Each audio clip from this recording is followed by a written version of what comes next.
The rhythmic clacking of train wheels against metal tracks was the only sound keeping me company as I stared at my reflection in the window.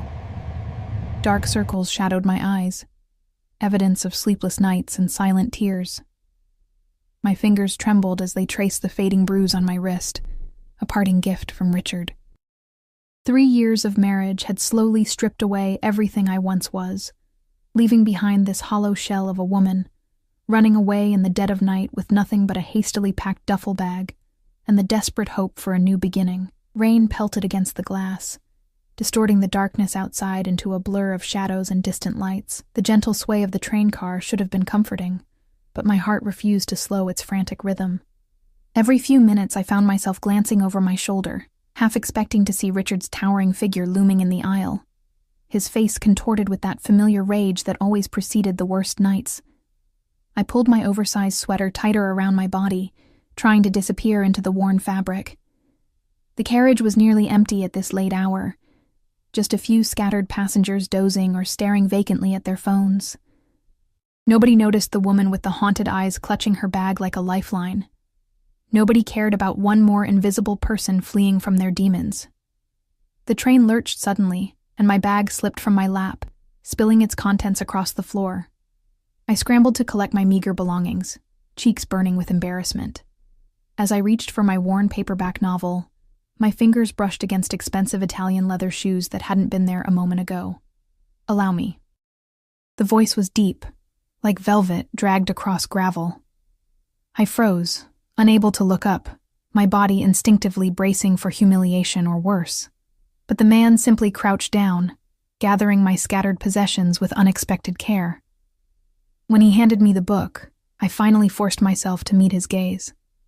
The air left my lungs in a silent rush. He wasn't just handsome. He was beautiful in the way dangerous things often are. Sharp cheekbones, framed eyes so dark they appeared almost black in the dim lighting of the train car. His suit probably cost more than 6 months of my rent, each line tailored to perfection against his broad shoulders. But it was the stillness about him that made the hair on the back of my neck stand up. The practiced, predatory calm of someone accustomed to being obeyed without question. "Thank you," I whispered, quickly averting my eyes and clutching my bag against my chest. Instead of continuing down the aisle, he settled into the seat across from mine.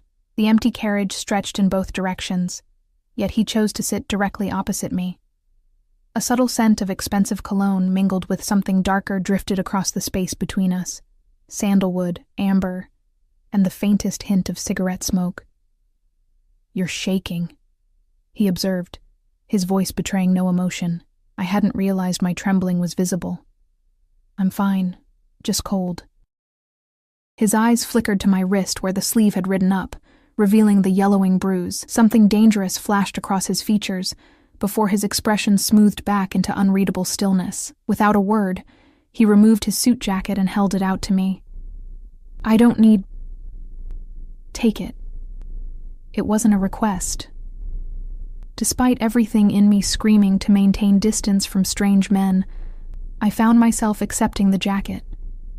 It was still warm from his body, impossibly soft against my skin.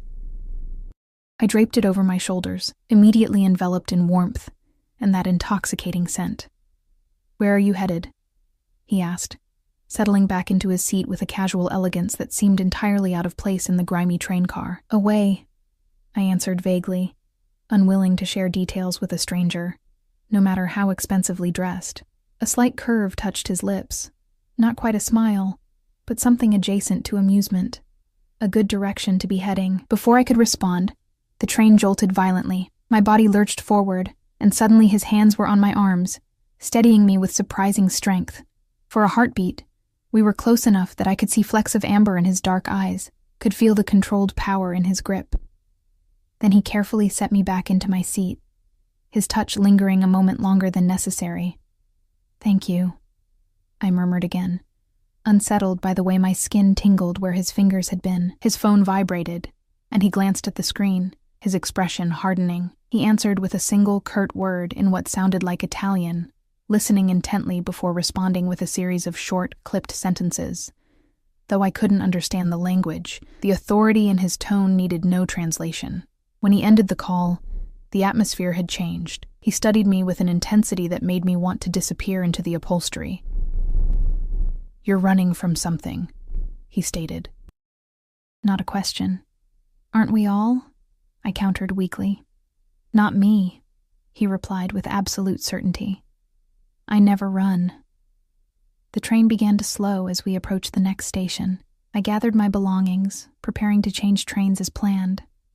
My escape route was mapped out meticulously, a zigzagging path designed to lose anyone who might follow. Richard had connections in the police department. I couldn't risk staying on one route too long. "This is my stop," I said, standing on unsteady legs. He rose as well, towering over me. What a coincidence. Mine too. Alarm bells rang in my head. This station was barely a whisper of a place.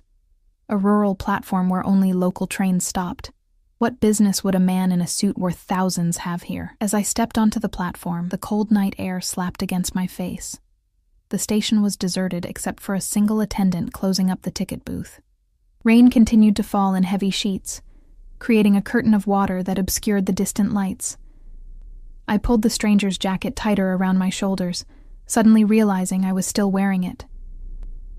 "Your jacket," I began, starting to shrug it off.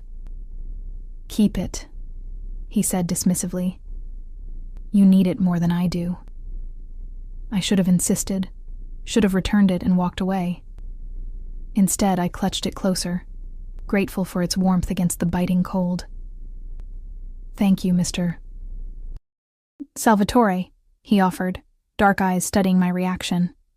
Luca Salvatore. The name meant nothing to me then. If it had, perhaps I would have run in the opposite direction, regardless of the storm. "Elena," I responded, giving him the name I'd chosen for my new identity. Not a complete lie. It was my middle name, one Richard never used. Luca's lips curved into that same not-quite smile. "Elena," he repeated, as though testing the taste of my name. "It suits you." A sleek black car pulled up to the curb, seemingly materializing from nowhere. The driver, a broad-shouldered man with an expressionless face, stepped out and opened the rear door without a word. Luca turned to me, raindrops glistening in his dark hair. "Where are you staying tonight, Elena?" The question sent a chill down my spine that had nothing to do with the rain. "I have arrangements," I lied. In truth, I planned to take the next train to another small town, finding a motel that accepted cash and didn't ask questions.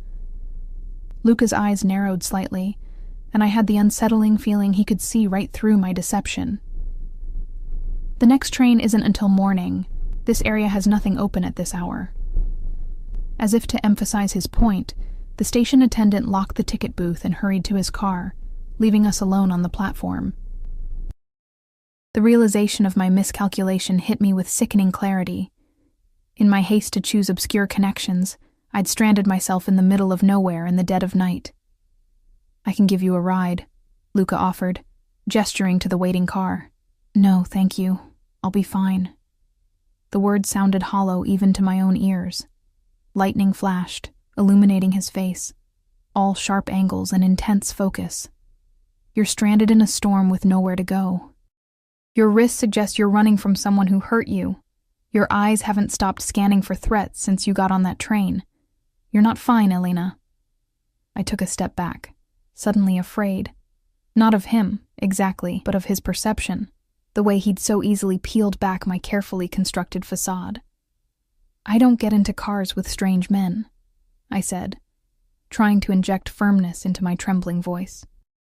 "Smart policy," he conceded, then added, "but sometimes the devil you don't know is safer than the one you do." Before I could respond, my phone buzzed in my pocket. I pulled it out with shaking hands, blood turning to ice as Richard's name flashed on the screen. How? I'd been so careful. The burner phone was brand new, purchased with cash. The only person who had the number was my sister, and she would never... Luca plucked the phone from my grip before I could react. He glanced at the screen, then looked at me with newfound intensity. Without breaking eye contact, he answered the call and put it on speaker. "Who the fuck is this?" Richard's voice slurred through the speaker, thick with alcohol and rage. "Put my wife on the phone, now." My legs nearly buckled beneath me. Somehow, he'd found me. The nightmare wasn't over. It had barely begun. Luca's expression remained perfectly composed, but something deadly entered his eyes. "Your wife is unavailable," he replied, his voice deceptively soft. "Listen, you piece of shit," Richard snarled. "That's my property you're talking to. I know exactly where she is, and I'm coming to get what belongs to me. You'd better be gone when I get there, or I'll make you regret the day you were born." A cold smile curved Luca's lips. "Is that so? You have no idea who you're fucking with," Richard continued, his words slurring together. "I'm a cop. I have friends. We take care of people who interfere with our business." "How fascinating," Luca replied, his tone conversational despite the lethal glint in his eyes. "I look forward to our meeting." He ended the call and turned to me. My heart hammered against my ribs as panic clawed up my throat. "He found me," I whispered, terror making it difficult to breathe. "He's coming." "Yes," Luca agreed calmly, pocketing my phone. "But I'll be here when he arrives." He stepped closer, his voice dropping to a near whisper. "Tell me, Elena, do you want to be free of him?" The question hung between us, heavy with implications I couldn't fully grasp. Lightning split the sky again, casting harsh shadows across his face. In that moment, with rain soaking through my clothes and fear freezing my veins, I made a choice that would alter the course of my life forever. "Yes," I breathed, the word barely audible above the storm. Luca's eyes darkened with something that looked remarkably like satisfaction. "Then come with me." Everything I'd ever been taught screamed at me to run, to trust no one, especially not a stranger with dangerous eyes and too much power in his voice. But Richard was coming, and my carefully planned escape was unraveling before my eyes. The devil I knew was hunting me, and my options had dwindled to a single terrifying choice. I stepped toward the waiting car. Luca's hand settled at the small of my back as he guided me to the vehicle, his touch light, but unmistakably possessive. As the driver held the door open, Luca leaned close, his breath warm against my ear. "You're safe now, Elena," he murmured. "No one will hurt you again." It sounded like a promise. It felt like a claim. I slid into the back seat, the leather cool and buttery beneath my fingertips. Luca settled beside me, close enough that I could feel the heat radiating from his body. As the car pulled away from the station, I caught sight of my reflection in the window, a pale face framed by damp hair, wearing an expression somewhere between terror and desperate hope. "What have I done?" I thought, as the stranger beside me made another call, his voice low and commanding. "We have a situation," he said in English, his eyes never leaving my face. "Someone thinks he can take what's mine." The car glided through the rain-slicked streets, windshield wipers creating a hypnotic rhythm that matched my racing heartbeat. I sat rigidly on the edge of the leather seat, acutely aware of Luca's presence beside me. He hadn't spoken since that cryptic phone call. His attention focused on his phone as he typed rapid-fire messages, his profile illuminated by the blue glow of the screen. I studied our surroundings, trying to memorize the route in case I needed to escape again. But the driver took a series of turns that left me disoriented, and soon we were passing through an exclusive neighborhood I'd never seen before. Gated estates hidden behind high walls and lush greenery. "Where are we going?" I finally asked, my voice sounding small in the silence. Luca glanced up from his phone. "Somewhere safe. Somewhere he can't reach you." "How do you know he can't reach me there?" "You don't understand. Richard has connections. He's a detective with friends in high places. He's found me every time I've tried to." I stopped, realizing I was revealing too much to a man I'd known for less than an hour. A cold smile touched Luca's lips. "Trust me, Elena. My connections outrank his."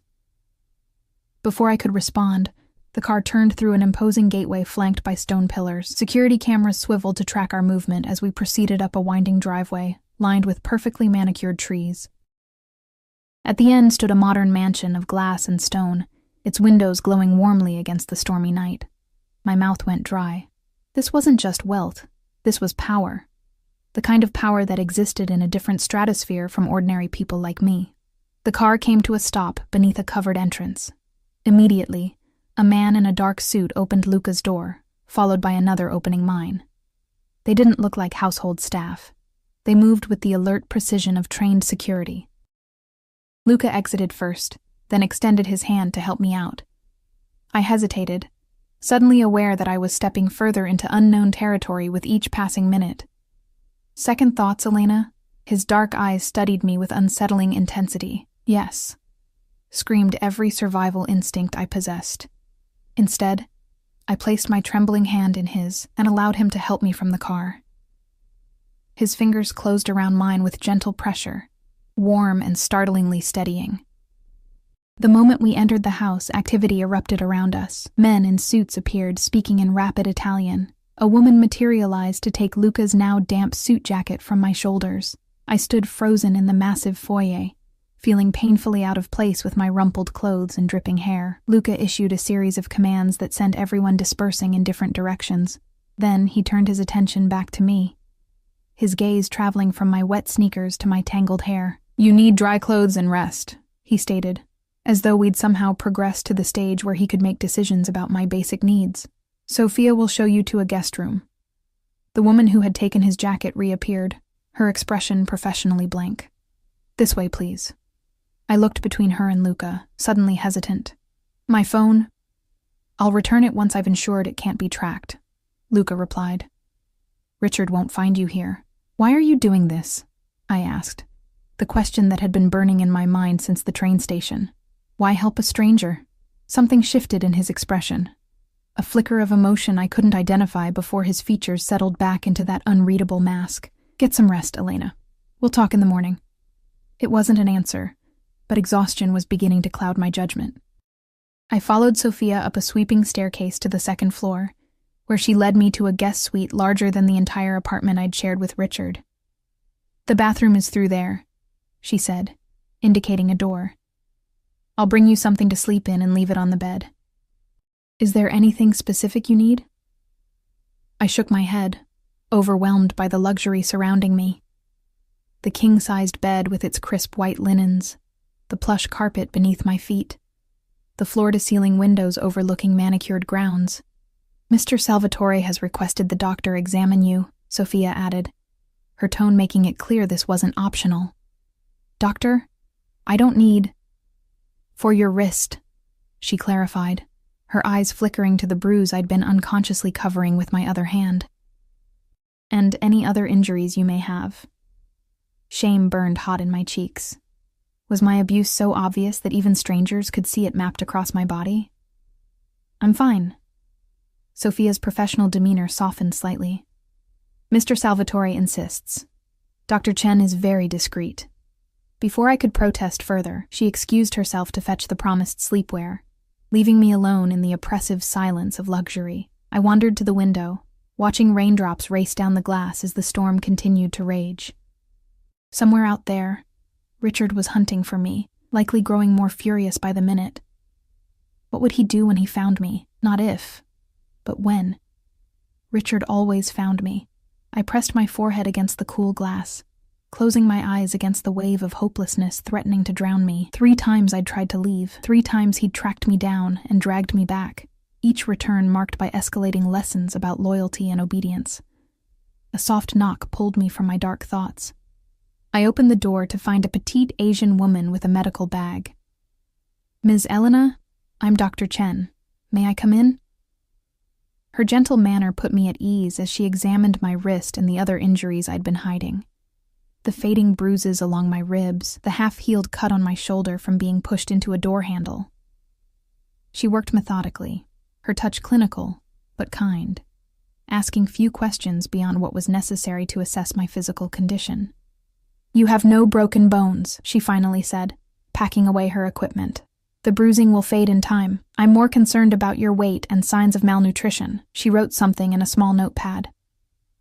"I'm recommending a specific diet to help rebuild your strength, and supplements to address several deficiencies." I nodded numbly, too tired to argue or explain that careful control of my food had been one of Richard's favorite methods of maintaining dominance. "Doctor." Chen hesitated at the door. "Ms. Elena, if you need to speak with someone about your experiences, I can recommend several excellent therapists." "Thank you," I replied automatically.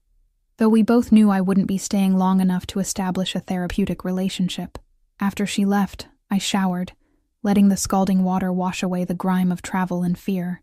Sophia had left silk pajamas on the bed, obscenely expensive-looking things that felt like liquid against my skin.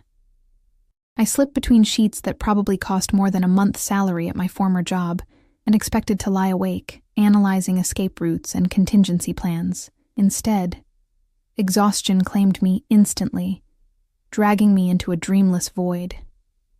I woke with a strangled gasp, disoriented by unfamiliar surroundings. Sunlight streamed through partially opened curtains, illuminating a room I didn't recognize. For one terrifying moment, I thought Richard had found me again, had taken me to some new place to ensure I couldn't escape. Then the events of the previous night came flooding back. The train, the stranger, the rainy platform, and the choice I'd made. I sat up slowly, muscles aching from tension and days of travel. A glance at the bedside clock showed it was nearly noon. I'd slept for over 12 hours. Beside the clock sat a tray with a covered plate, a glass of juice, and a small paper cup containing what appeared to be vitamins. My stomach growled loudly, reminding me that I'd barely eaten in the past 48 hours. I removed the silver cover to find a simple but perfect omelet, fresh fruit, and whole grain toast. As I ate, I noticed a small note propped against the juice glass. Clothing in the closet. Join me in the study when you're ready. LS. The closet revealed an array of women's clothing in exactly my size. Jeans, blouses, sweaters, even underwear and bras with tags still attached. The intrusion this represented should have horrified me, but after years with Richard, I'd grown numb to such violations of privacy. At least these clothes were beautiful and practical, not the revealing outfits Richard preferred me in for easier access. I selected jeans and a soft blue sweater, comforted by their weight after months of being forced to wear dresses. My reflection in the bathroom mirror was startling. The dark circles under my eyes had faded, and my face looked less haunted after a night of uninterrupted sleep. After dressing, I ventured cautiously into the hallway, unsure where to find this study I was meant to visit. A security guard stationed at the end of the corridor straightened when he saw me. "Ms. Elena," he acknowledged with a nod. "I'll escort you to Mr. Salvatore." The house was even more impressive by daylight, a masterpiece of modern architecture with soaring ceilings, minimalist decor, and artwork that looked museum-worthy. We descended the staircase and crossed the main floor to a wing that seemed more private. The guard knocked once on a heavy wooden door, then opened it without waiting for a response. "Ms. Elena is here, sir." Luca sat behind an imposing desk, phone pressed to his ear as he spoke in rapid Italian. He gestured for me to enter, dark eyes tracking my movement as I stepped hesitantly into the room. With a few curt words, he ended his call and focused his full attention on me. "You look better," he observed, rising from his chair. "Did you sleep well?" I nodded, suddenly nervous in his presence. In daylight, Luca Salvatore was no less intimidating, perhaps even more so. His tailored shirt emphasized broad shoulders and a physique that spoke of disciplined strength. The stubble that had shadowed his jaw last night was gone, leaving his features sharper, more defined. "Thank you for the clothes," I said, wrapping my arms around my middle. "And the room. And dinner. I should go." "Go where, Elena?" He moved around the desk, leaning against its edge. "Back to your husband?" The word husband triggered an involuntary flinch. "Ex-husband. Or he will be, once the divorce is finalized." Luca's expression darkened. "Does he know that?" I filed the papers 3 times. He tore them up 3 times. My voice sounded distant, detached, as though I were discussing someone else's life. The last time, he broke my wrist and told me the only way I'd leave our marriage was in a body bag. Something dangerous flashed across Luca's features before he controlled it. "And the police?" A bitter laugh escaped me before I could stop it. "Richard is the police. His partners, his superiors, they all look the other way. One even told me I should be grateful to have a husband who cares enough to keep me in line." Luca went very still, the kind of stillness that preceded violence. "I see. He moved to a sideboard and poured amber liquid into 2 crystal tumblers, offering one to me. I accepted it with trembling fingers, the scent of expensive whiskey filling my nostrils. "I had my people look into your situation," he said, swirling the liquid in his glass.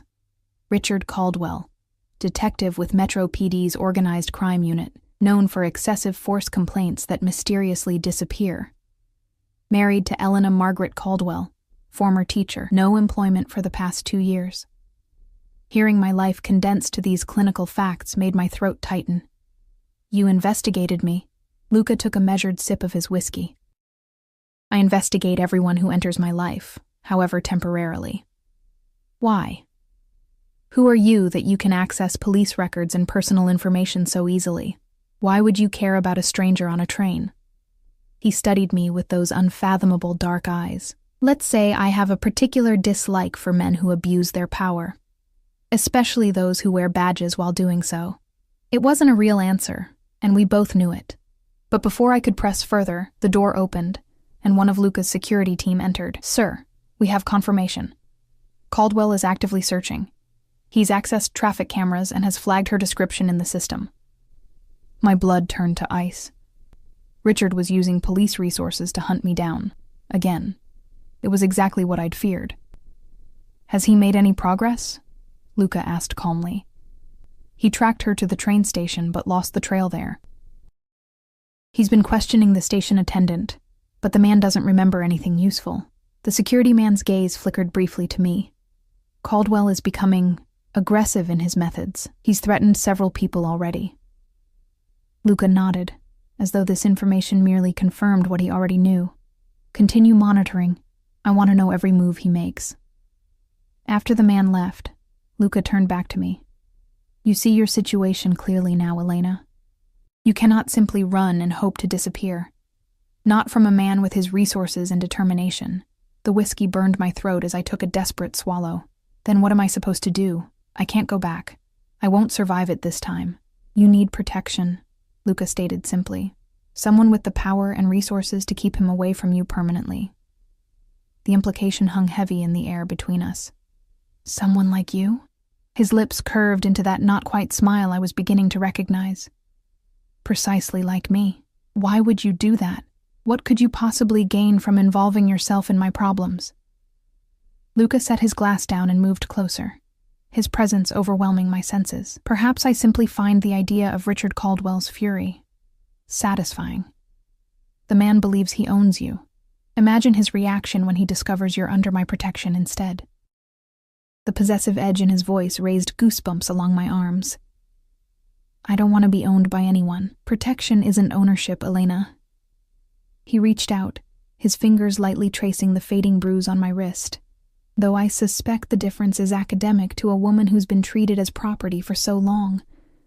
His touch sent electricity skittering across my skin. I pulled away, needing distance to think clearly. "What exactly are you proposing? Stay here, where my security can ensure your safety. Use my resources to finalize your divorce properly, with legal representation that even a corrupt detective can't intimidate.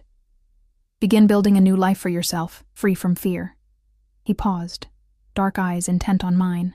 "In exchange, I ask only for your trust." It sounded too good to be true, because it was. Nothing came without a price, especially not from powerful men. "And when you decide you want more than trust, what then?" Something flickered in his expression. Surprise, perhaps, at my directness. "I'm not Richard Caldwell, Elena. I don't take what isn't freely given."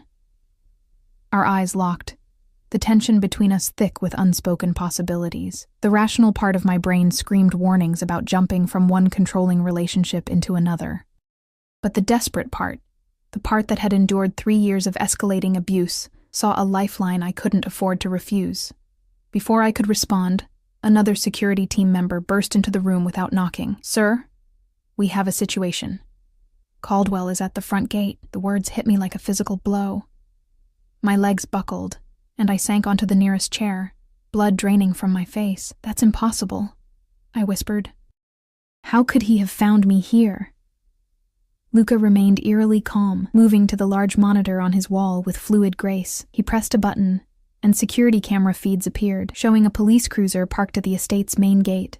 Richard stood beside it in his uniform, arguing with the security guard stationed there. Even from a distance, I could see the rigid set of his shoulders, the aggressive stance I'd learned to fear. He wasn't in a rage yet, but he was working up to it. The calm before the storm I knew all too well. "He has no warrant," the security man reported. "Claims he's conducting an investigation regarding a missing person. Says he has reason to believe she's being held here against her will." A bitter laugh escaped me. The irony of Richard positioning himself as my rescuer was too cruel to bear.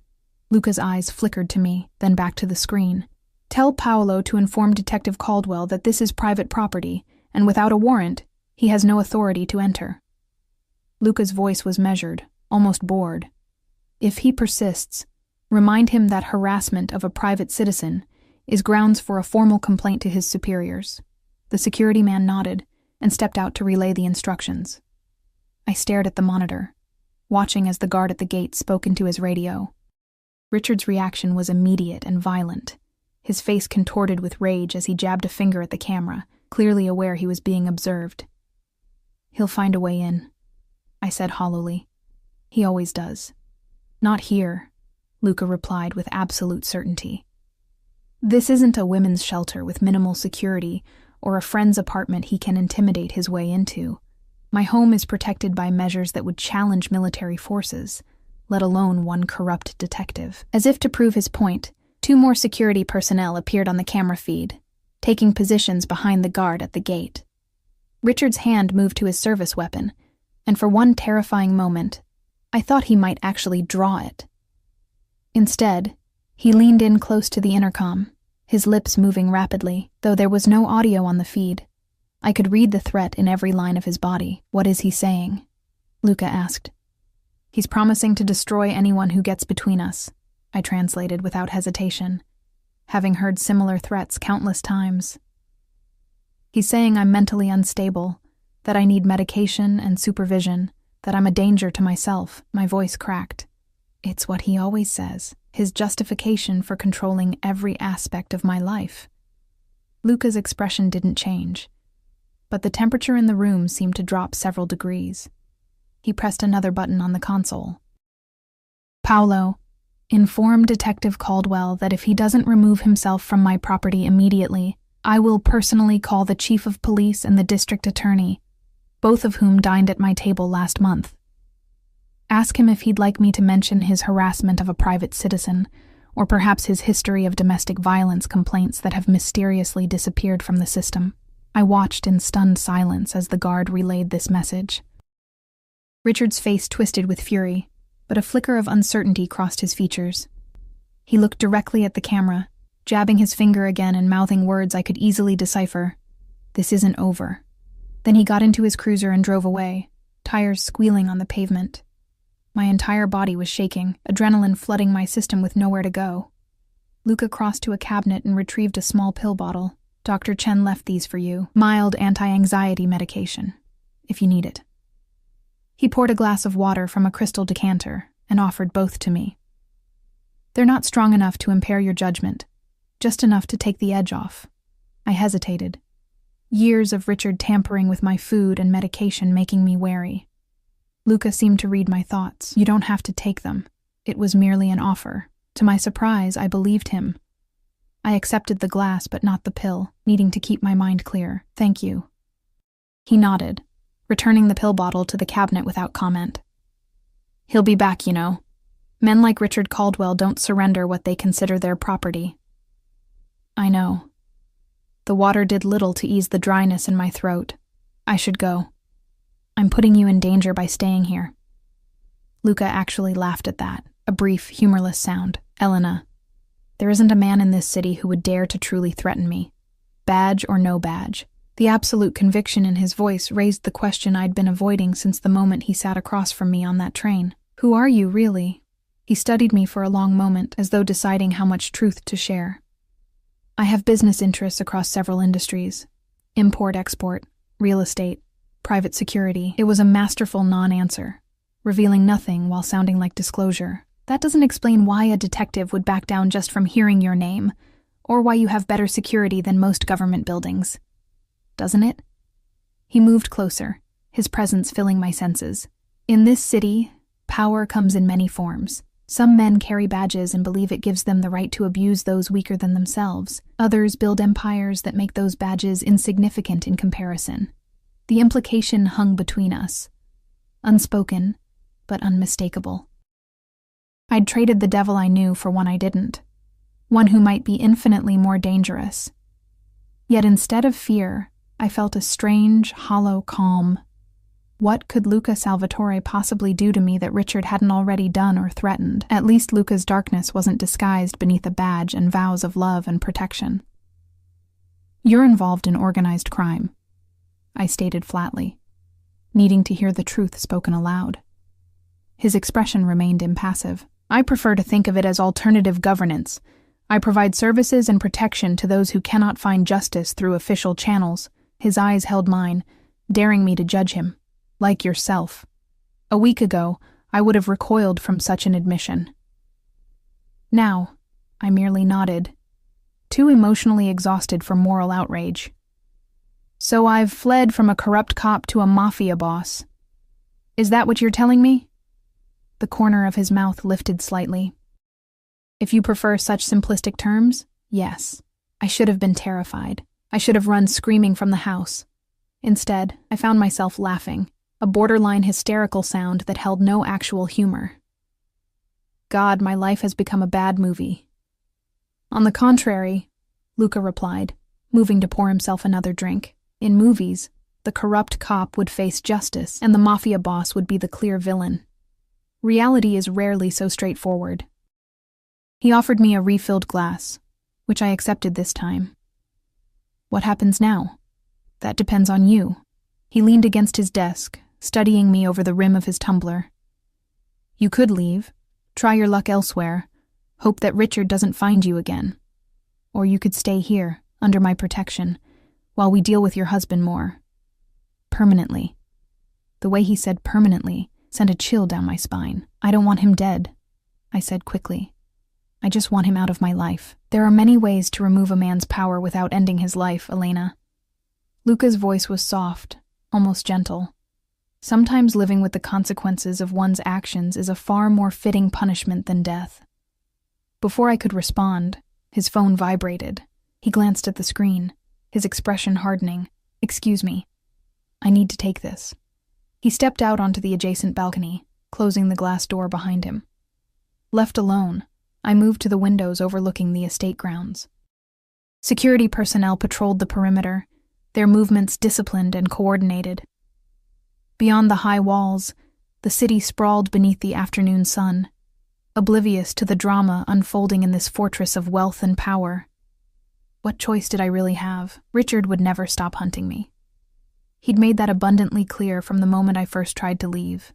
Each escape attempt had only increased his determination to own me completely, to break me down until nothing remained of the woman I'd once been. Luca returned, tucking his phone into his pocket. "My team has been monitoring Caldwell's movements. He's returned to the police station, likely to try finding another approach. He won't access any useful information. I have safeguards in place." The casual way he spoke of having safeguards within the police department should have alarmed me. Instead, I felt a twisted sense of relief that someone's corruption might finally work in my favor. "I need to think," I said, setting down my barely touched drink. "This is all happening so fast." "Of course." Luca nodded, maintaining a respectful distance. "You're free to use the grounds. My security team has been instructed to ensure your privacy and safety. Take all the time you need." I wandered through the mansion's manicured gardens, trying to clear my head. The estate was even more impressive in daylight. Acres of perfectly landscaped grounds surrounded by stone walls and discreet but omnipresent security. Cameras were mounted at strategic points, their presence both reassuring and unsettling. After an hour of aimless walking, I found myself in a secluded rose garden, complete with a small stone fountain. I sat on a bench, listening to the gentle splash of water, and tried to make sense of the bizarre turn my life had taken. Just 3 days ago, I'd been planning my escape from Richard, scraping together every cent I could hide away, preparing to disappear without a trace. Now I was ensconced in a mobster's mansion, contemplating accepting his protection, with all the strings such an arrangement would inevitably entail. "You look troubled," I startled at the voice, turning to find Luca standing a few feet away. He'd changed from his formal attire into dark jeans and a simple black sweater that somehow made him look even more dangerous, less like a businessman, and more like what he truly was. "I didn't hear you approach," I said, my hand pressed against my racing heart, old habit. He didn't apologize, merely sat beside me on the bench, leaving a careful distance between us. "My security chief tells me you've walked the entire perimeter. Looking for escape routes?" Heat crept into my cheeks at being so transparent. "Force of habit," I countered, echoing his words. To my surprise, he smiled, a genuine expression that transformed his features, making him look younger, almost boyish. "Prudent. I'd be concerned if you weren't assessing your options." We sat in silence for a moment, the fountain's gentle burbling the only sound between us. Finally, I gathered my courage and asked the question that had been haunting me since I stepped into his car. "What do you want from me, Luca? Really?" He turned to face me fully, his dark eyes intent on mine. "Initially, nothing. You were a woman in trouble on a train. I offered help because I could. And now?" Something flickered in his gaze, an emotion I couldn't name. "Now I find myself invested in your situation, in ensuring Richard Caldwell never hurts you again." "Why?" I pressed. "I'm nobody to you, just a stranger with problems you don't need." Luca was quiet for so long I thought he might not answer. When he finally spoke, his voice was lower, tinged with something that sounded almost like vulnerability. "6 years ago, my sister was involved with a man who treated her as Richard treats you. We didn't know until it was too late. By the time I found out, she was in the hospital with injuries that—" He paused, a muscle ticking in his jaw. "She didn't survive them." The confession hung in the air between us, raw and unexpected. "I'm sorry," I whispered, understanding blooming like a dark flower. The man responsible was connected, a politician's son. He walked away without consequences.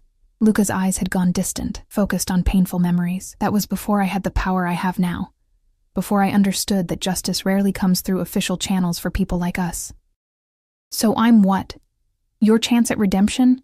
A substitute for the sister you couldn't save?" The words came out harsher than I intended. His gaze snapped back to me, sharp with intensity. "No. You are yourself, Elena. Your situation reminded me of hers. But my offer of protection isn't about atonement." He leaned closer, his voice dropping. "It's about preventing another tragedy at the hands of a man who believes he's above consequences." I wanted to believe him, desperately. But years with Richard had taught me that men's motivations were rarely as noble as they claimed, especially when it came to saving women. "If I accept your protection," I said carefully, "what would that mean? What would be expected of me?" "Your safety," he replied without hesitation. "That you allow my security team to do their job. That you work with the lawyers I provide to legally free yourself from your marriage.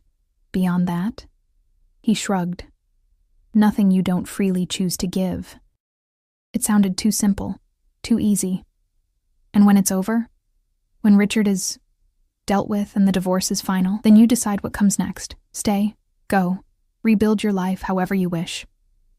His eyes held mine, unwavering.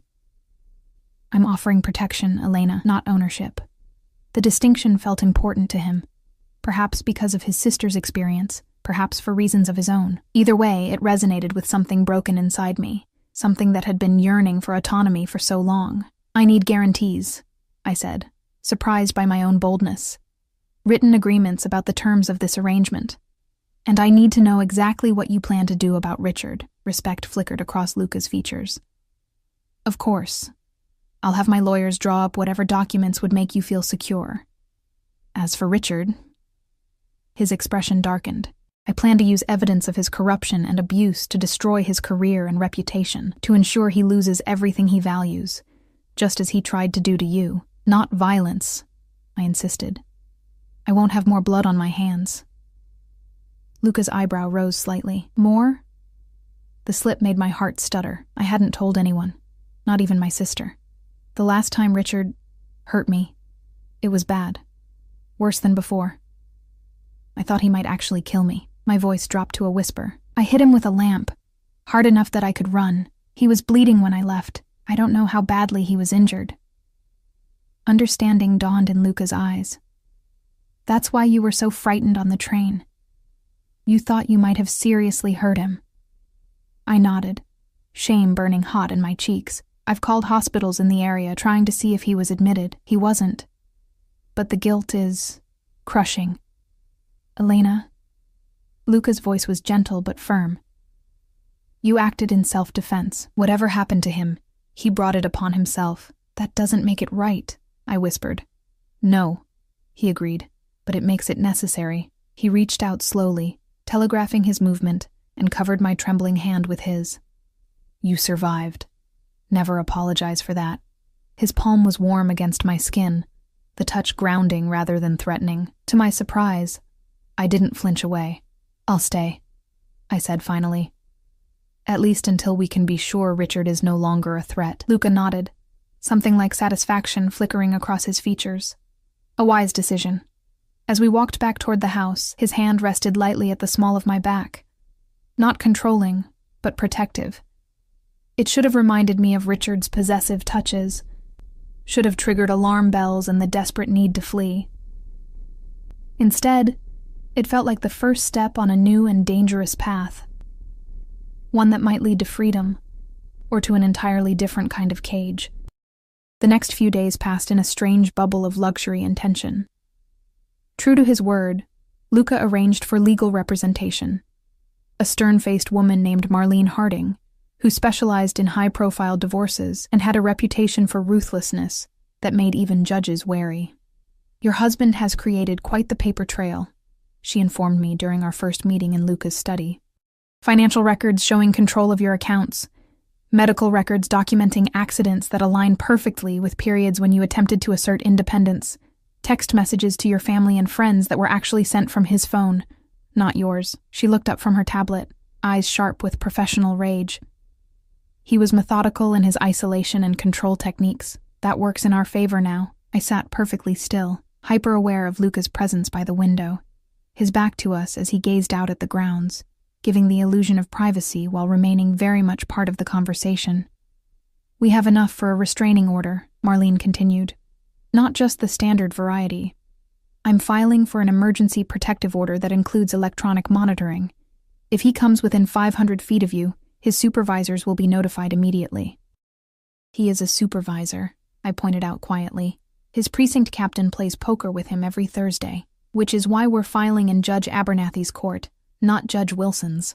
Abernathy has a particular dislike for officers who abuse their position. Her lips thinned into a satisfied smile. And a particular respect for Mr. Salvatore.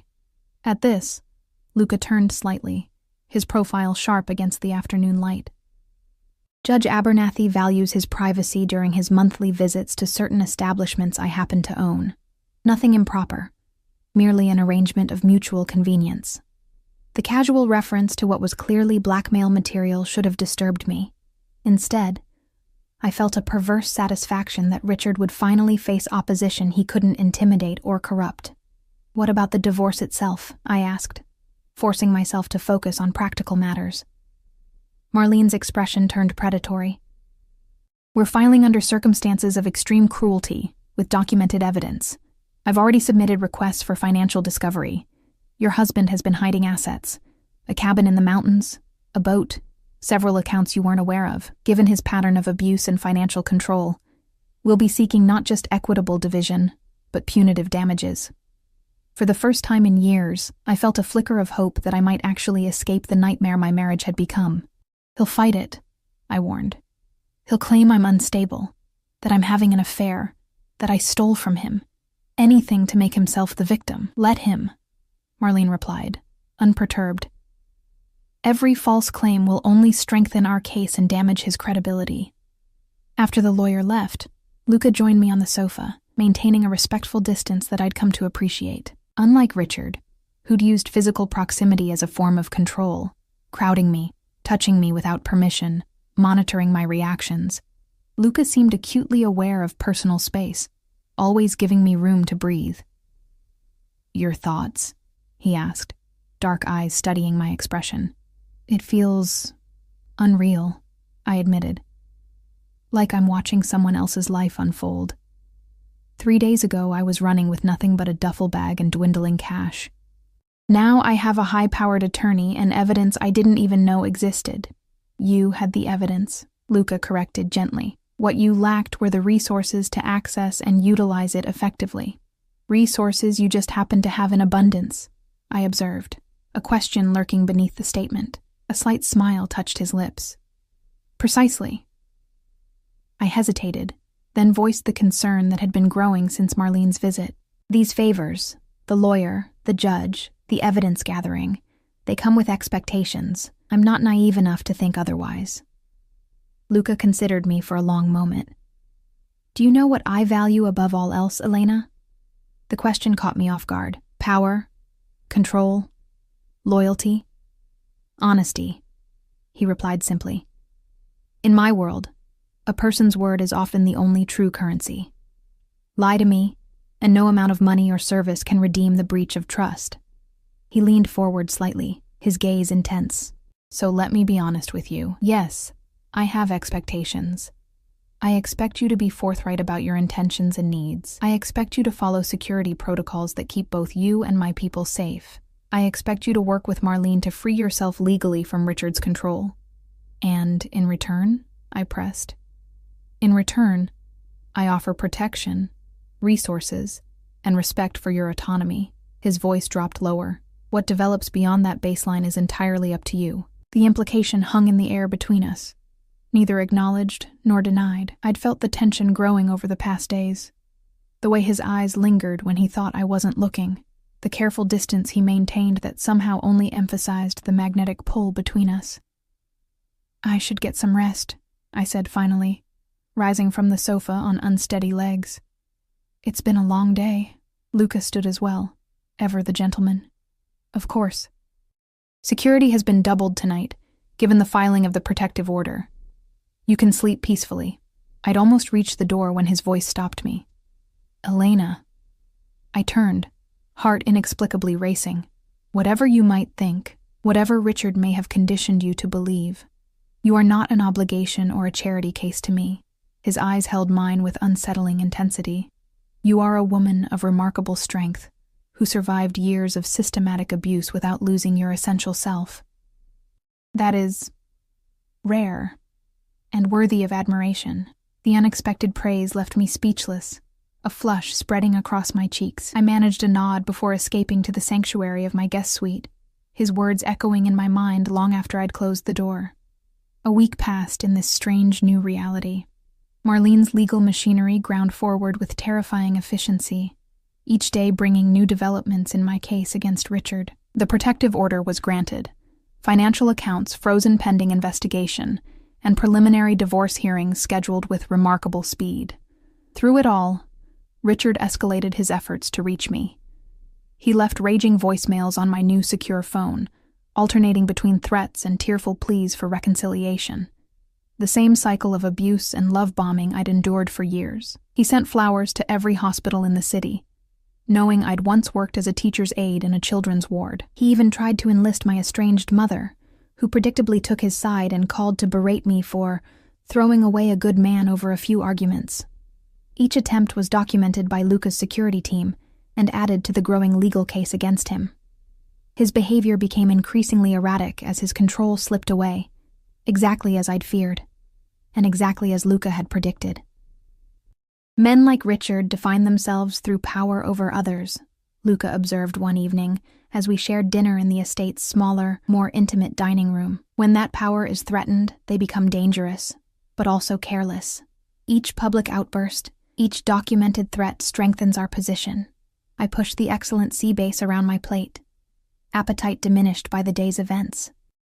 Richard had been placed on administrative leave pending investigation into his conduct, a development that would only fuel his rage. I'm worried about what he'll do when he reaches the breaking point, I admitted.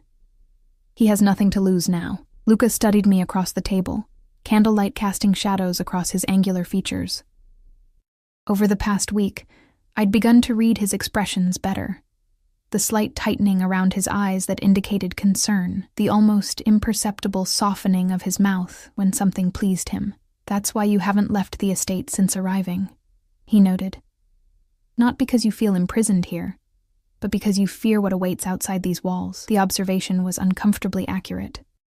Though Luca had made it clear I was free to come and go as I pleased, with security escorts for my protection, I'd chosen to remain within the safety of the compound. Is it that obvious? I asked, setting down my fork.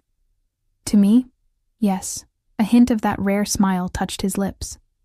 I've become something of an expert in your expressions, Elena. The admission sent a wave of warmth through me that had nothing to do with the excellent wine. Over these days of shared meals and careful conversations, something had shifted between us. The initial wariness had given way to a tentative trust, and beneath that, a current of attraction neither of us acknowledged openly.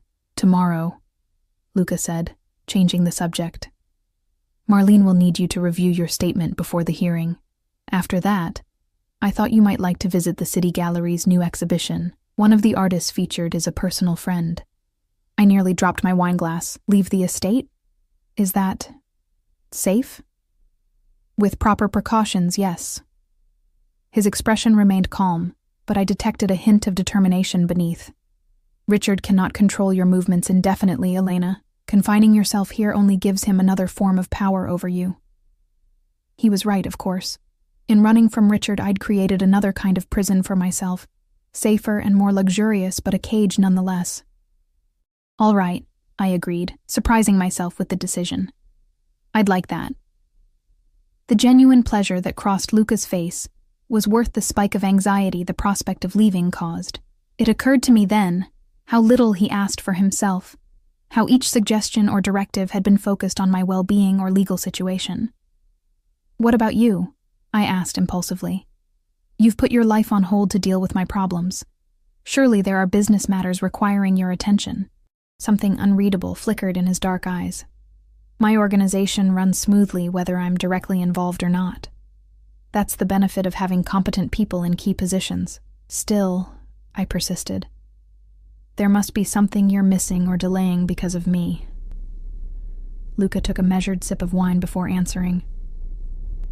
I was scheduled to attend my goddaughter's birthday celebration in Milan next week. Nothing that can't be rescheduled. The casual mention of family, of normal social obligations beyond the world of power, plays and legal battles, humanized him in a way nothing else had.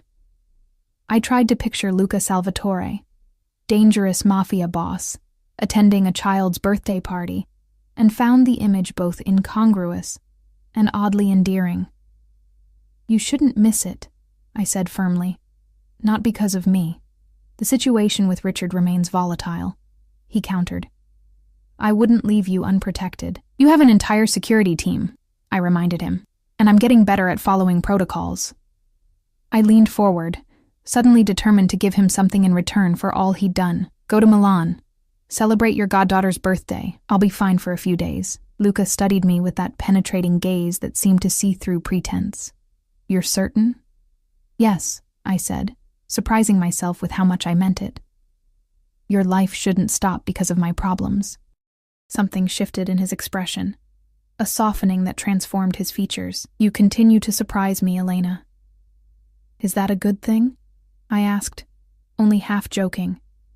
Very good, he murmured, his voice dropping to a register that sent warmth curling through my stomach. Few people in my life ever surprise me anymore. The moment stretched between us, charged with unspoken possibilities. Then his phone vibrated, breaking the spell. He glanced at the screen, his expression instantly reverting to the controlled mask I'd come to recognize as his business face. Excuse me, he said, rising smoothly from his chair. I need to take this. I nodded, watching him step into the adjacent room, his voice dropping to a low murmur as he answered the call. Even in this private moment, he maintained a careful distance, ensuring I couldn't overhear his conversation, protecting me, I realized, from knowledge that might compromise me. In the week I'd spent under Luca's protection, I'd seen glimpses of his other life, cryptic phone calls, meetings with men who carried themselves with the same deadly grace, brief conversations that ended abruptly when I entered a room. He kept that world carefully partitioned from mine, never bringing his business into the spaces we shared. It was considerate in a way Richard had never been, with his tendency to bring work home, to discuss suspects and criminals over dinner, to leave case files spread across our dining table. Richard had used his work to intimidate me, to remind me of the power he wielded. Luca did the opposite, segregating the darker aspects of his life to create a space where I could feel safe. He returned a few minutes later, his expression neutral once more. My apologies for the interruption. Is everything all right? I asked, more out of politeness than expectation of a real answer. To my surprise, he responded with unusual candor. A business associate is having trouble with local authorities. Nothing serious, but it requires attention. The kind of attention that would be better discussed in person, I suggested. In Milan, perhaps, while you're there for your goddaughter's party. Luca's eyebrow rose slightly. You're very perceptive. I shrugged, attempting nonchalance. I was married to a detective. I learned to read between lines, a skill that serves you well. He resumed his seat, studying me with renewed interest. You're suggesting I combine the personal visit with business matters. Why not? It seems efficient. I took a sip of wine, feeling oddly pleased with myself, and it would give you a valid reason to go, beyond just my encouragement. A genuine smile spread across his face, a rare, unguarded expression that transformed him from intimidating crime lord to startlingly handsome man. Efficiency and practicality, qualities I greatly admire. The approval in his voice warmed me more than it should have. I'd spent years being criticized by Richard for these exact traits. My organized approach to problems, my practical solutions derided as cold and unfeeling. Then it settled, I said, with more confidence than I felt. You'll go to Milan? I'll stay here with your security team, and we'll both pretend not to worry about each other while you're gone. The last part slipped out before I could censor it, revealing more than I'd intended. Luca's eyes darkened, his expression turning serious.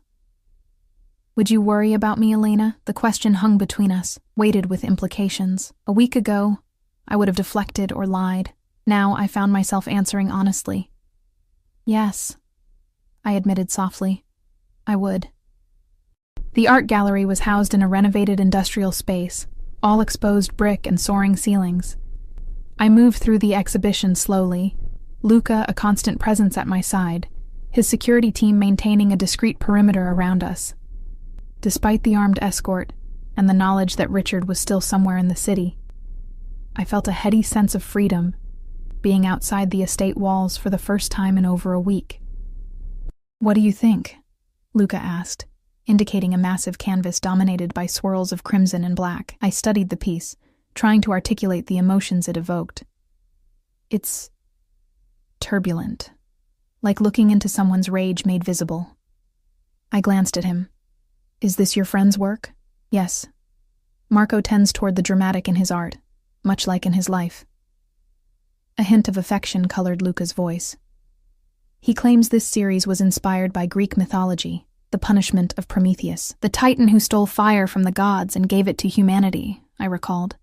Zeus chained him to a rock where an eagle ate his liver every day, only for it to regenerate each night, so the torture could continue eternally. Luca looked impressed. You know your mythology. I was going to be an English teacher before. I trailed off, the memory of abandoned dreams still raw. Literature was my passion, mythology, classics, poetry. All of it. Was? He questioned gently. I shrugged, uncomfortable with the direction of the conversation. Life happened. Dreams changed, or were changed for you, Luca observed with quiet insight. He guided me toward the next piece, his hand hovering near the small of my back without quite touching, always respectful of boundaries.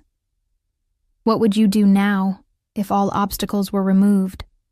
If Richard were no longer a concern, and you could choose any path? The question caught me off guard. I'd been focused on survival for so long that the luxury of dreams seemed foreign, almost frivolous. I don't know, I admitted. Teaching, maybe, or writing. I used to write before Richard decided it was a waste of time. Luca's expression darkened momentarily. Men like Richard fear anything that nurtures independence in those they seek to control. We moved through the gallery in companionable silence, pausing occasionally when a piece caught my interest. It felt surreally normal, like a date rather than an outing with armed guards strategically positioned throughout the venue. The thought brought a flush to my cheeks. Was that what this was? A date? The idea seemed absurd given our circumstances, yet I couldn't deny the chemistry that had been building between us over the past days. "You're blushing," Luca observed, his voice low enough that only I could hear. "Just warm," I lied, avoiding his knowing gaze. His lips curved in that not-quite smile I'd come to anticipate. "Of course." As we approached the gallery's cafe area, a flash of movement caught my eye, a figure ducking behind a pillar, the familiar set of shoulders sending ice through my veins. Richard. My body froze instinctively, terror locking my muscles. Luca noticed immediately, his hand closing gently around my elbow. "What is it?" he asked, voice calm but alert. "Richard," I whispered, eyes fixed on the spot where I'd glimpsed him. By the pillar near the exit. Luca didn't turn to look, didn't react visibly at all. Instead, he smoothly guided me toward a quieter alcove while making a subtle gesture to his security team. "Are you certain?" "Yes," I breathed, heart hammering against my ribs. "He shouldn't be here. The protective order." "Breathe, Elena," Luca instructed, positioning himself to shield me from view. "My men will handle this. You're safe." I watched over his shoulder as two of his security team converged on the area where I'd seen Richard. A moment later, one of them touched his earpiece and shook his head in Luca's direction. "He's gone," Luca translated, though his posture remained tense. "They're checking the exits and security footage." "He was here," I insisted, fighting the familiar sensation of being disbelieved that Richard had cultivated for years. "I know what I saw."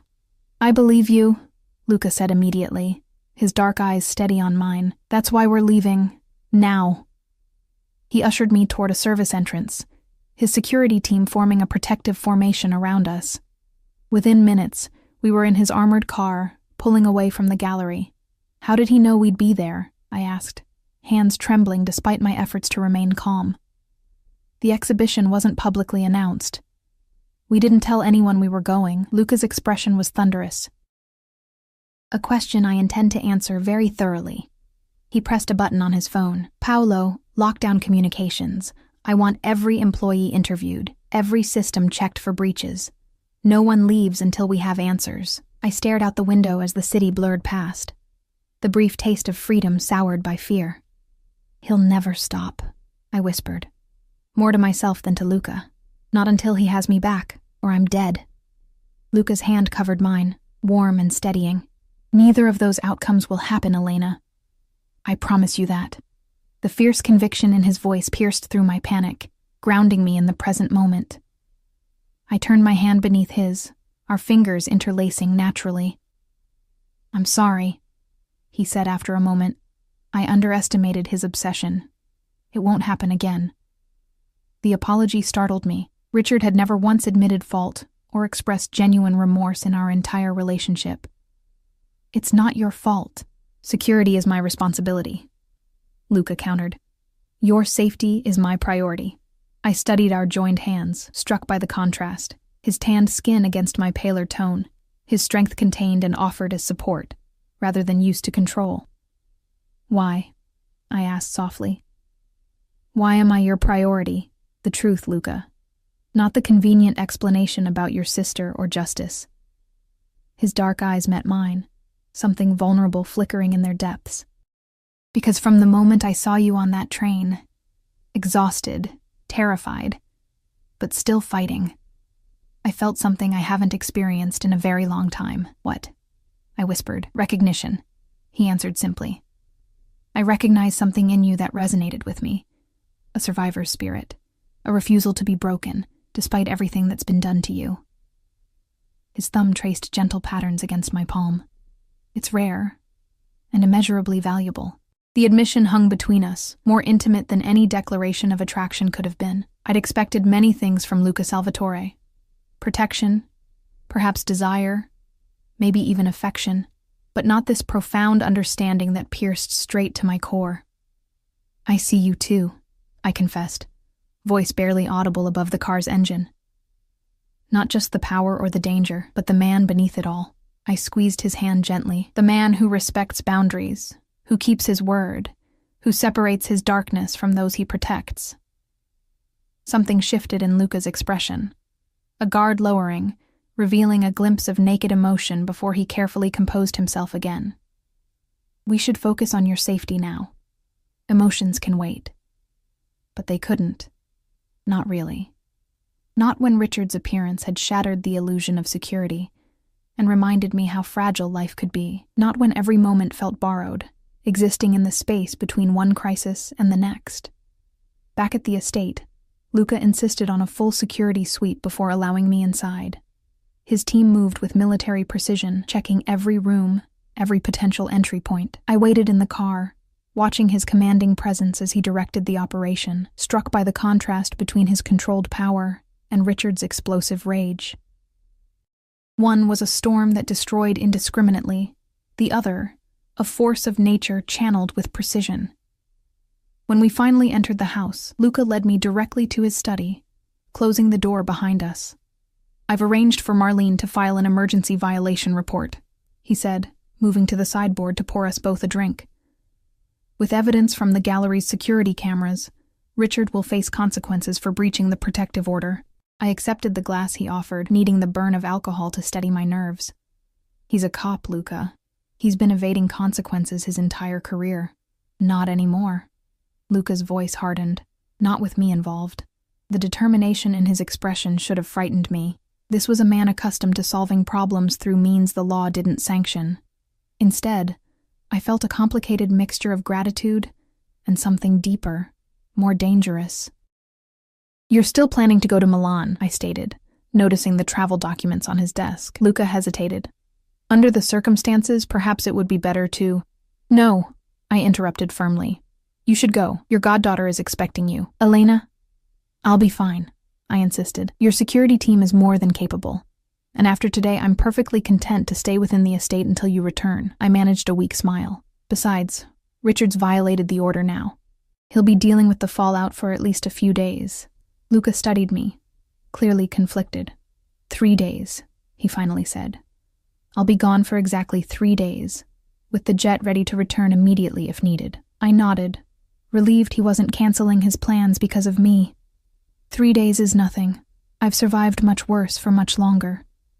His expression softened, something like admiration flickering in his dark eyes. "Your resilience continues to astonish me." The compliment warmed me in ways I wasn't ready to examine too closely.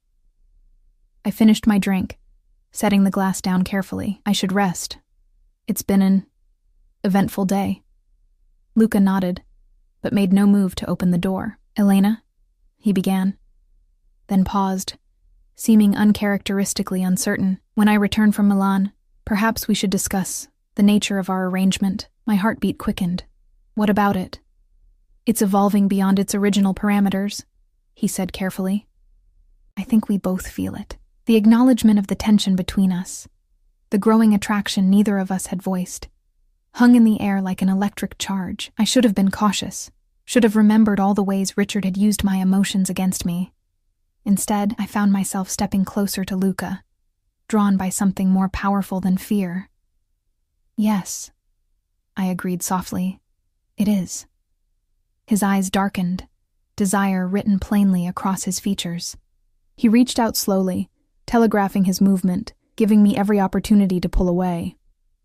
When I remained still, he cupped my cheek with a gentleness that made my heart ache. "I want to kiss you," he murmured, his voice dropping to a register that sent shivers down my spine. "But only if you're certain.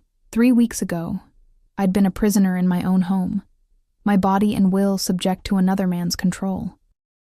The fact that Luca would ask permission for something as simple as a kiss, that he would prioritize my autonomy over his desire, was more seductive than any grand gesture could have been. I answered by rising onto my tiptoes, closing the distance between us myself. The first brush of his lips against mine was gentle, questioning. When I responded, leaning into him, his arm wrapped around my waist, pulling me closer as the kiss deepened. Unlike Richard's demanding, possessive kisses that had always felt like another form of control, Luca's touch was patient, exploratory, less about taking and more about discovering. I melted against him, my hands sliding up to his shoulders, reveling in the solid strength of him. When we finally parted, Both slightly breathless, Luca rested his forehead against mine. "That," he said softly, "was worth waiting for."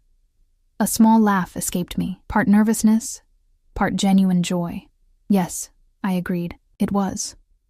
He brushed a strand of hair from my face, his touch reverent. "We should stop here for tonight. There's no rush, Elena. When I return from Milan, we'll have time to explore this properly." The restraint in his voice, the careful consideration for my emotional state after the day's turmoil, only increased my growing feelings for him. This man, who commanded an empire in the shadows, who could take whatever he wanted by force or threat, was choosing to move at my pace, to prioritize my comfort over his desires. 3 days, I reminded him, reluctantly stepping back. Not a day longer. His smile was slow and full of promise. Not a minute longer than necessary.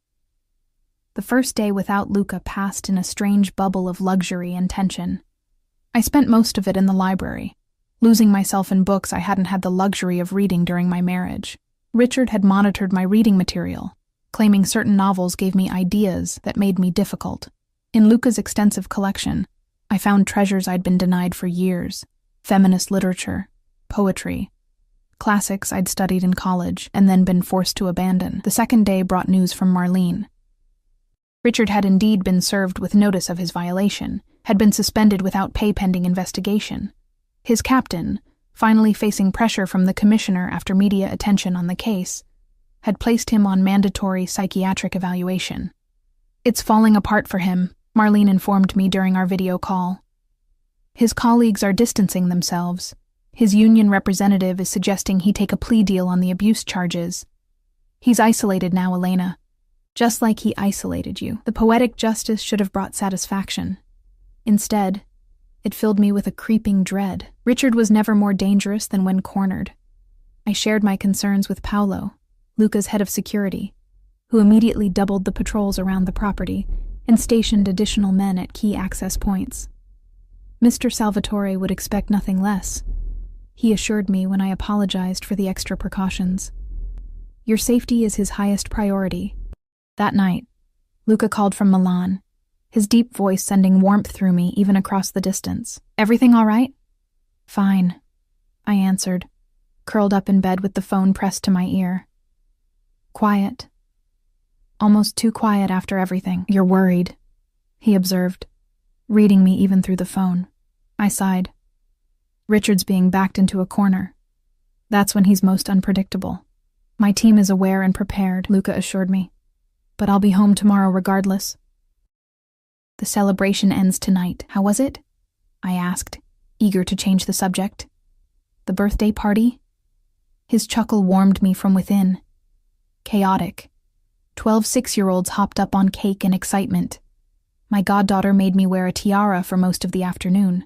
The image of Luca Salvatore, fearsome Mafia boss, wearing a child's tiara made me laugh out loud. "Please tell me someone took pictures."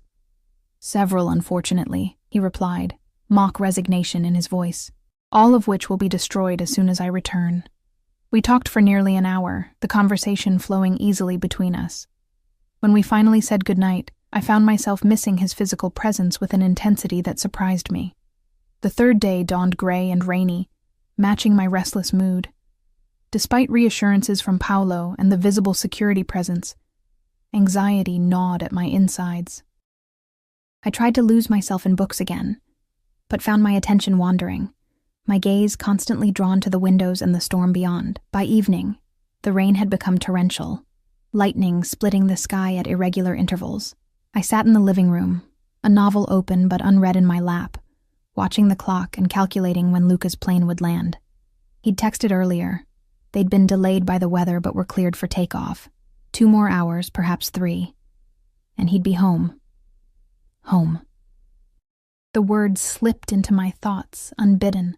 When had Luca's mansion begun to feel like home? When had his presence become something I craved rather than merely tolerated or appreciated? A crash of thunder shook the windows, startling me from my reverie. The lights flickered once, twice, then stabilized. I set my book aside and moved to the window, watching sheets of rain lash against the glass. The security patrol passed below, guard dogs straining at their leashes despite the downpour. I watched them make their rounds, grateful for their vigilance yet unsettled by its necessity. Another flash of lightning illuminated the grounds, and for a split second, I thought I saw a figure moving near the eastern perimeter wall. I blinked, straining to see through the curtain of rain. But there was nothing. Just shadows and storm-tossed trees. My imagination was getting the better of me, fueled by days of tension and anticipation. I turned away from the window, determined to find something to occupy my mind until Luca returned. The lights went out. For a moment, I stood frozen in the sudden darkness, heart pounding against my ribs. Then emergency lighting kicked in, bathing the room in a dim, bluish glow. Standard procedure during storms, Paolo had explained during my security briefing. Nothing to worry about, except the house phone wasn't working when I tried it, nor was my cell phone receiving any signal. A cold certainty settled in my stomach.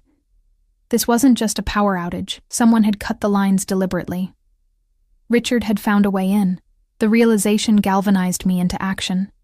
I moved quickly to Luca's study, where I knew he kept a secure satellite phone for emergencies. The hallways felt endless, each shadow potentially concealing my hunter.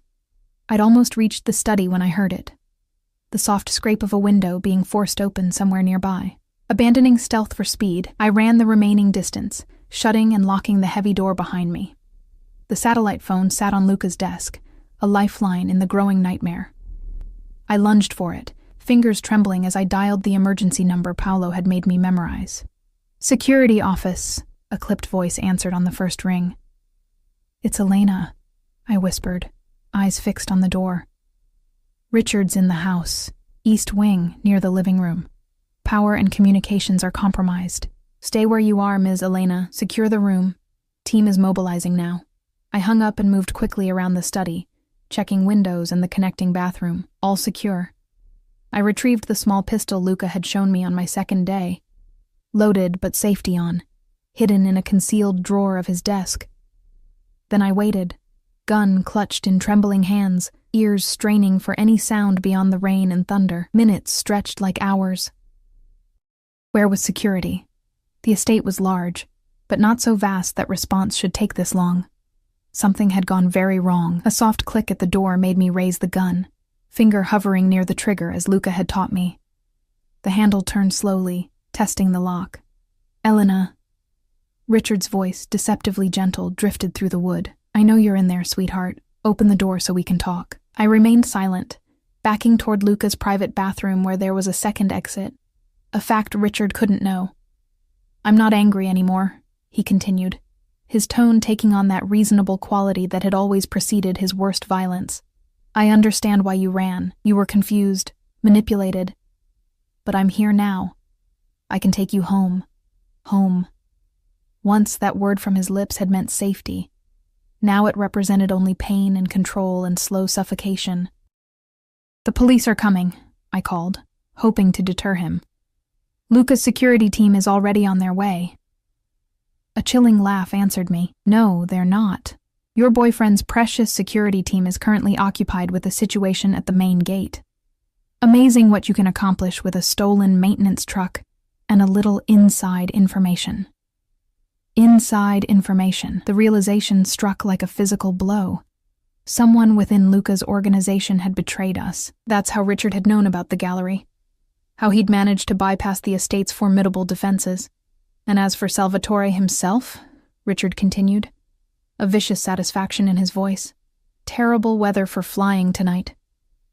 So many things can go wrong when a private jet encounters unexpected turbulence." Cold horror washed through me. "What did you do?" "Insurance, sweetheart. Just making sure we have time to ourselves." The door handle rattled more violently. "Now open this fucking door before I break it down." I moved swiftly to the bathroom, closing and locking that door as well before slipping through the second exit into Luca's private quarters. My mind raced, calculating options, escape routes, weapons. Richard knew the main security team was diverted, but he couldn't know about the secondary team Luca had mentioned, the ones who remained inside the house at all times. Unless the betrayal went deeper than we'd realized. The sound of splintering wood echoed from the study, Richard breaking through the main door. I had minutes, perhaps less. I moved through Luca's bedroom toward the hidden panic room he'd shown me during my security orientation. 3 steps across the closet, panel behind the suits, fingerprint scanner disguised as a thermostat control. I pressed my thumb to the scanner, praying Luca had added my prints as promised. A soft beep, a click, and the panel slid open, revealing a small, fortified room beyond. I slipped inside, just as I heard Richard entering Luca's bedroom. His heavy footsteps unmistakable after years of learning to identify his approach. The panel closed silently behind me, sealing me in darkness for a moment before soft lighting activated automatically.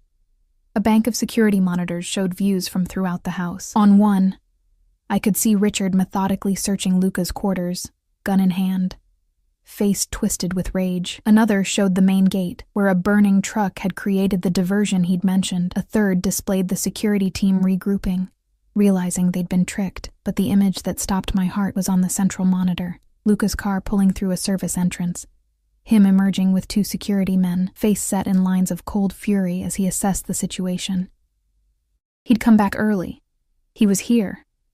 Relief warred with terror as I watched him receive a briefing from Paolo, his expression darkening with each word. He issued rapid commands, his team immediately dispersing to predetermined positions. Then he drew his own weapon and moved purposefully toward the east wing. Toward Richard. Toward me.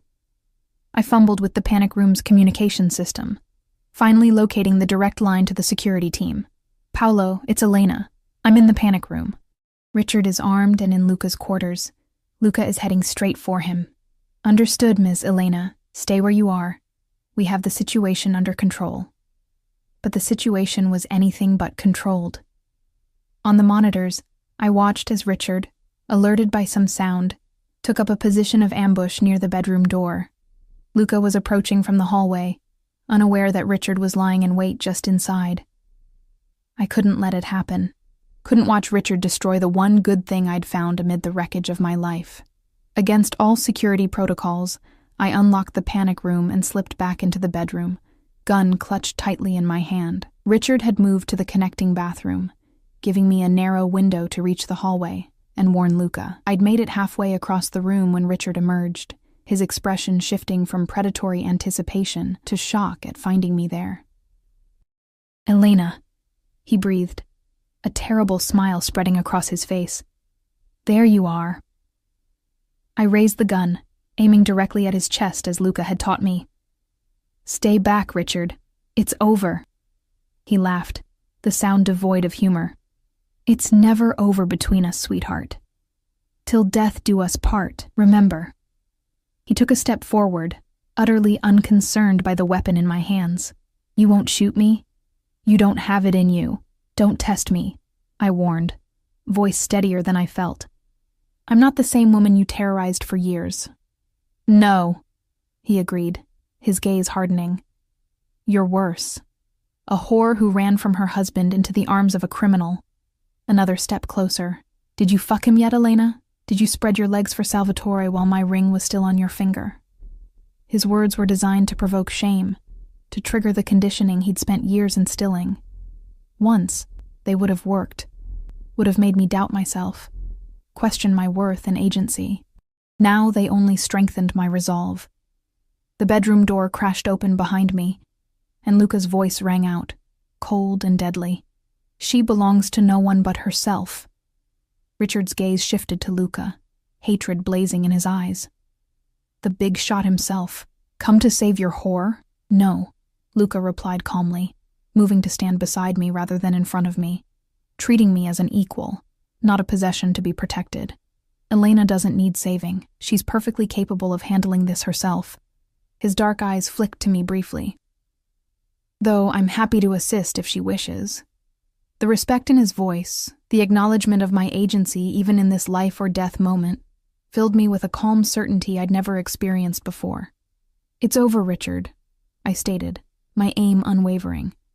You've lost. Your career, your reputation, your power, all gone. And you never had me, not really. You only had my fear. And now you don't even have that, Luca added, his own weapon trained on Richard with deadly precision. Richard's eyes darted between us, the reality of his situation finally penetrating his rage.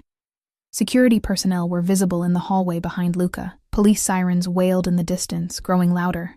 For a moment I thought he might surrender, might finally accept the inevitable. Then his face twisted into a mask of pure hatred. "If I can't have you," he snarled, finger tightening on the trigger, "no one will." 3 shots rang out in rapid succession. Richard crumpled to the floor, blood blooming across his chest from the bullets Luca and I had fired simultaneously, his eyes wide with shock, fixed on me as the life drained from them. "You did have it in you after all," he whispered, blood bubbling at his lips. Then he was gone. The monster who had haunted my existence finally, irrevocably silenced. I lowered the gun slowly, a strange numbness washing over me. Luca gently took the weapon from my hands, securing both firearms before turning to me. "Elena," he said softly, his hands hovering near my shoulders without touching, still respecting boundaries even in this moment of crisis. "Are you all right?" I nodded, unable to form words as the reality of what had just happened settled over me. Richard was dead. By my hand and Luca's, the nightmare was truly over. "It was self-defense," Luca stated, his voice pitched for the security team now entering the room. "Multiple witnesses saw him aim first. The gun is his service weapon, discharged by him when he broke into my home and threatened us. Is that clear?" Murmurs of agreement rippled through his men, as they secured the scene with practiced efficiency. Luca finally touched me, his hand warm against my cheek. "Let's get you somewhere quiet," he suggested gently. "The police will need statements, but that can wait a few minutes." I allowed him to guide me from the room, away from Richard's body and the blood staining Luca's expensive carpet. We ended up in a small sitting room I'd never seen before, tucked away in a quiet corner of the house. "You came back early," I said numbly, the first words I'd spoken since the shooting. "I felt uneasy," Luca admitted, pouring me a glass of water. "Something didn't feel right. I've learned to trust those instincts." I accepted the water gratefully, my throat parched from fear and adrenaline. "He said someone gave him information. Someone inside your organization." Luca's expression darkened. "I know. The breach has been identified and addressed." I didn't ask what addressed meant. Some questions were better left unasked in Luca's world. "Richard said something about your plane," I continued, the fear I'd felt at his threat still fresh. "He implied he'd arranged some kind of sabotage." "An empty threat," Luca assured me. "My planes are checked thoroughly before every flight by my own security team. Even if someone had attempted something, it would have been discovered." Relief washed through me, followed quickly by the delayed shock of everything that had happened. I began to tremble uncontrollably, the glass slipping from my fingers. Luca caught it smoothly before it could shatter, setting it aside before taking my ice-cold hands in his. "It's over, Elena," he said softly, his dark eyes holding mine. "Truly over. He can never hurt you again." A sob tore from my throat as 3 years of terror and suppressed emotion finally broke free. Luca gathered me against his chest, his arms strong and secure around me as I wept. For the woman I'd been before Richard, for the years lost to fear, for the future I could now claim without looking over my shoulder. "I killed him," I whispered against Luca's shirt. "I actually pulled the trigger. To save your life," Luca reminded me gently, "and perhaps mine as well. There is no guilt in that, Elena, only justice." I pulled back slightly to look up at him, finding no judgment in his gaze, only understanding and something deeper, warmer. "What happens now?" "Now," Luca said, brushing tears from my cheek with his thumb, "you begin the life you were meant to have. Free from fear, free from control. Whatever that life looks like, whatever you wish it to be. And you?" I asked, heart beating faster. "Where do you fit in that life?" A rare, genuine smile touched his lips. "Wherever you want me, Elena. For as long as you want me." It wasn't a declaration of love. We weren't there yet, might not be for some time. It was something equally precious, a promise of choice, of agency, of mutual respect between equals, despite the power imbalance that would always exist between us. "I want you beside me," I said softly, with more certainty than I'd felt about anything in years. Not as my protector or savior, but as my partner. Someone who sees me as I am and values me for it. Luca's eyes darkened with emotion as he drew me closer. That, he murmured against my lips, is exactly where I want to be. Our kiss held the promise of a future neither of us had dared imagine. One built not on fear or control, but on mutual strength and hard-won freedom. The road ahead would not be simple. Luca's world would always contain dangers, and my healing would take time and work. But for the first time since I'd fled my prison of a marriage and boarded that fateful train, I felt something long forgotten stirring within me. Hope.